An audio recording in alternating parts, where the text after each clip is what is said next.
Good evening. My name is Gerald Taylor Jr. and I am a student of Dr. Deepak Shimkada for the Divine Feminism in Divine Feminine in Hinduism class. My project for this evening, I wasn't really sure what I wanted to do. It's all been so interesting, and so many different goddesses had so many different character traits that I wanted to explore, that it finally came to me that I wanted to do Bharat Mata. But I wanted to do Bharat Mata through the lens of the African American experience, because it had so many overlaps to it. And as Dr. Shimkada knows, that a lot of my projects is always through the prism of my experience, which happens to a lot of us. And since Hinduism, this is my first exposure to Hinduism, it was always, the papers that I wrote, the responses that I wrote, and usually in class, it was through that response. So I decided to create Bharat Mata as an African American woman. The symbol of Bharat Mata in Hinduism is the symbol of the Indian nation, is the symbol of the motherland. Bharat Mata came into being because of the colonialism that was happening in India, and that they needed somebody, they needed a goddess to rally around, to make people, as the quote in the book said, true patriotism is to be aroused by a visual symbol of the motherland. And the motherland that I did here represents Africa. As you can see, the African is the heart of Bharat Mata, or actually my project is called my project is called Sankofa Mata, and I'm going to tell you what Sankofa means in a second. But let's see. Oh, and because all the mythology that surrounds the goddesses, I thought that was a good allusion also to using Africa as the goddess, because in Africa, that's where we find our mitochondrial Eve. That's where we find the original Lucy from the movie that we just watched, and I wanted to represent that. Also, because divine feminism always talks about the melting of and the synthesis of male and female, I didn't want to create the whole thing as an African continent. I just wanted to create this as kind of a yoni figure, but it's an upside down yoni figure. Does that make sense? Mm-hmm. So even though there's all females in here, it's shaped as a male, or it has the image of a male, because the yoni figure or the sexual representation of the male would be a right side triangle. Does that make sense? Y'all look sleepy. Okay. So, but the Sankofa, it's an African term. It's actually from Ghana. And using the word Sankofa, if I can just read something to you real quick. The phrase, once upon a time, in the choral reply, time and time, was the prologue to the riveting stories that filled most Ghanaians' childhoods. As children, Ghanaians would listen attentively to the storyteller. And the whole thing about Sankofa, and the title of it is Go Back and Get It, or Go Back and Collect It.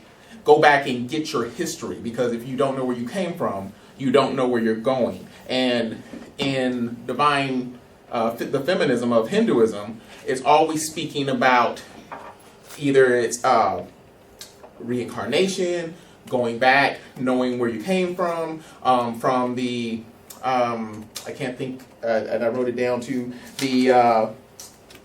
from the Kumari, from the young goddess to the hugging goddess, that there's just this respect for the cycle of life. And that is what Sankofa is as well, that you have to know what your history is. And I try to represent that too as well, from younger girls to the older sages, to people that are historical, that's supposed to be Sojourner Truth, and of course, that is Michelle Obama, to those that are just totally unknown, to people that are just on the street, that we're all part of this cycle of life. And let's see. The timepieces because as you can see, and I try to make everything because the divine feminism has so many symbols and has so many analogies and everything that I try to do that as well. If you notice, the background is black for Africa, but the arms that are coming out, these are actually hands that are supposed to be coming out, and arms supposed to be coming out.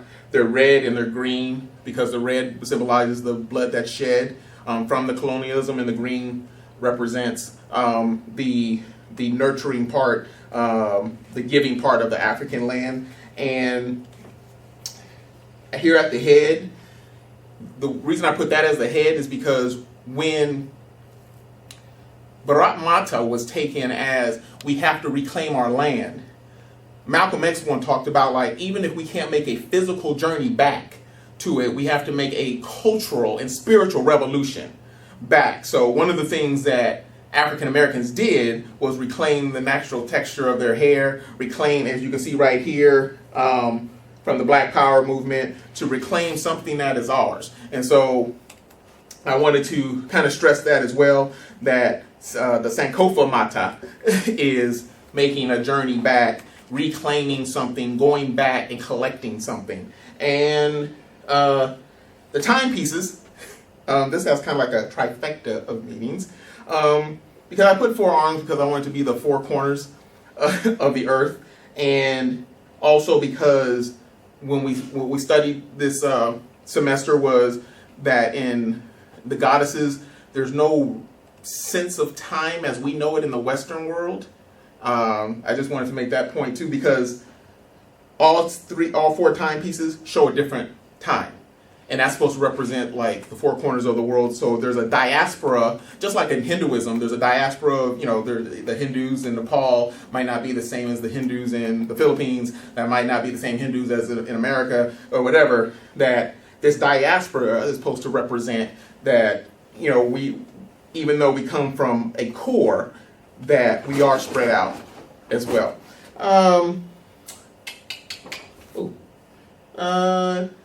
And I think that's about it. I don't really know how much time I've taken. But yeah, that's about it. So, and you can see the Africa in the middle. If you can't really see that, probably from here, but that is some of the traditional colors of the Ghanaian women. And I know that there's usually an animal represented in divine Hinduism, or the divine feminine, like a lion or a tiger, or riding some sort of animal. You can't really see it here, but it's an antelope in here as well. And the symbolism of an antelope is one that can, if you didn't, I had to do some research on this because I was like, what does that mean? Because I wanted to maybe say it. Antelopes, even though they're always shown as getting eaten, shown as getting chased, they're fiercely protective of their I don't know if it's called a pride, or it's not called a pride. I can't remember. Herd. Excuse me? Herd, right? Is it a herd? Yeah, thank you. Okay, but they're fiercely protective of it. And they're braver than most people think, and they're more vicious, as far as if you're messing with somebody or messing with one of their herd, that they'll gore you. So the antelope is here with the woman in the heart of Africa. So that's my project. Hope you can see all of it. I just want to make sure I'm not missing anything. No, that's it. Awesome. All right.